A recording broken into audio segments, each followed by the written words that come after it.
Olá pessoal, bom dia, sejam todos muito bem-vindos ao canal Advocacia com Café. O meu nome é Andressa Costa e hoje nós falaremos sobre o pai desempregado deve pagar pensão? Após a vinheta.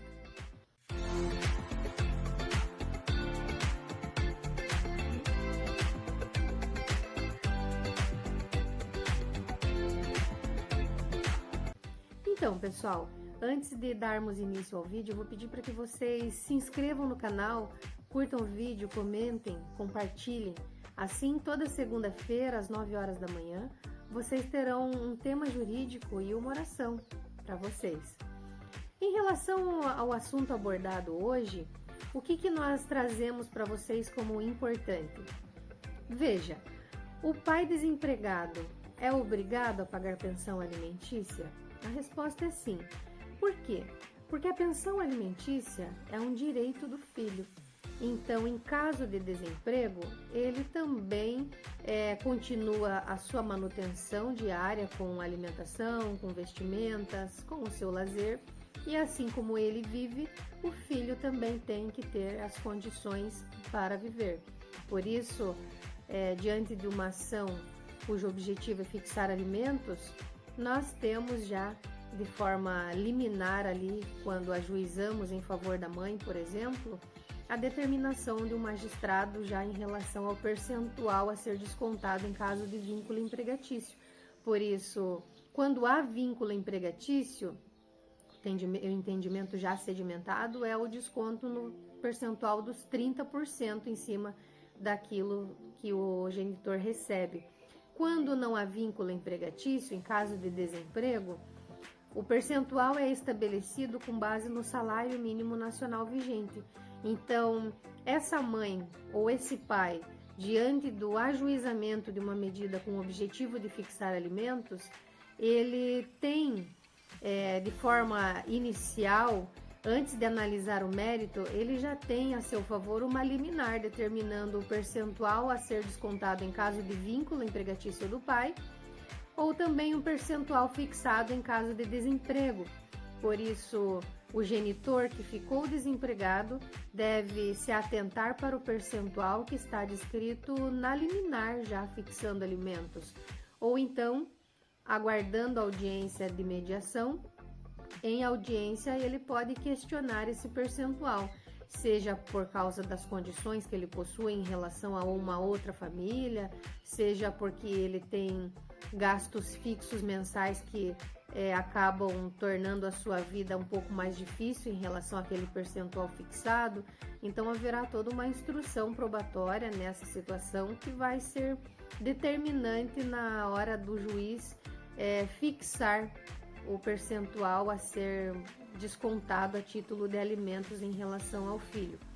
Mas é importante que esse genitor ou essa genitora sempre se atentem para aquilo que ficou determinado para aquele processo, porque se não pagar, esse genitor pode ser preso e ele só será liberado, só será solto após o pagamento das 3 últimas parcelas de pensão atrasadas.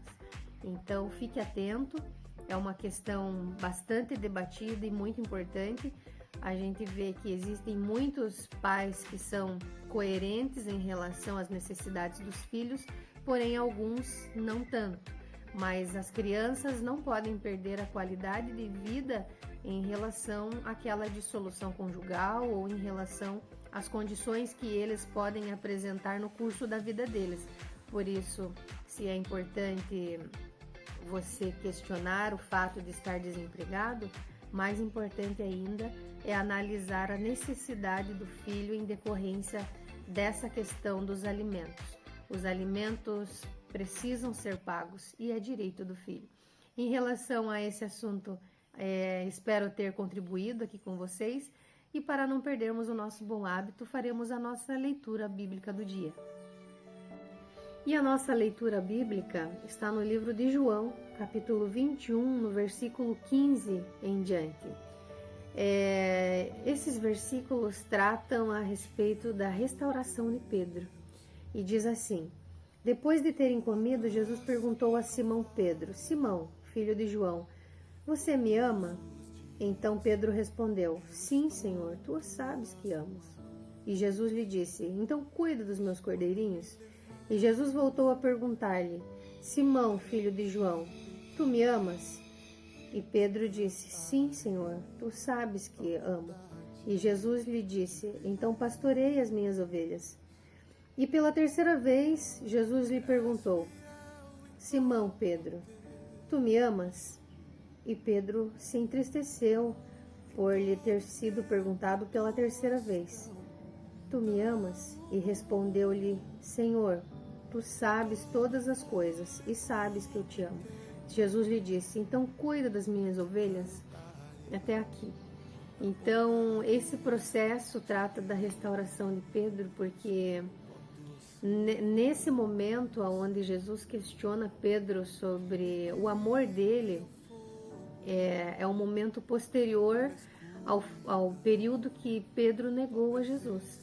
Então, Pedro, mesmo tendo conhecido Jesus da forma que ele conheceu, ele se aproximou de Jesus e Jesus o acolheu e ele caminhou por cima das águas com Jesus, teve essa experiência maravilhosa e viu todos os milagres que Jesus fez por onde ele passava.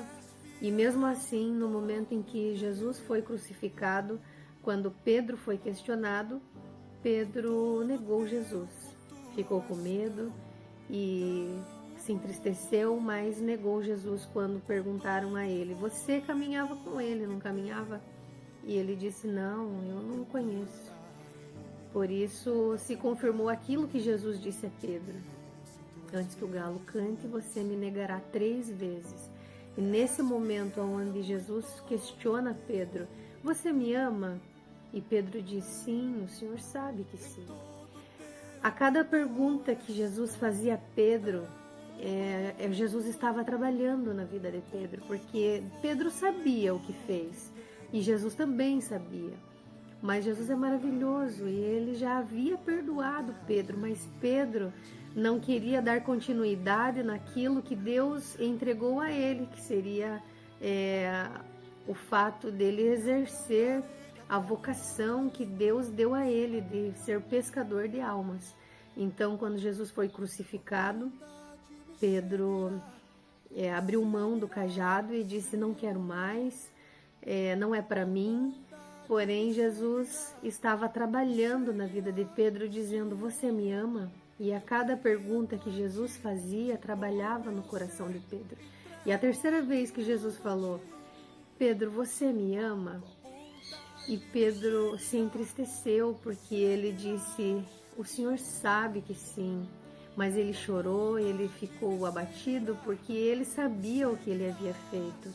E na terceira vez, quando Jesus pergunta e ele responde que sim, e ele se entristece, é como se ele dissesse, o Senhor sabe que sim, mas eu sou falho, eu não consigo ser maravilhoso, eu não consigo ser perfeito e eu tenho várias falhas. E assim somos nós.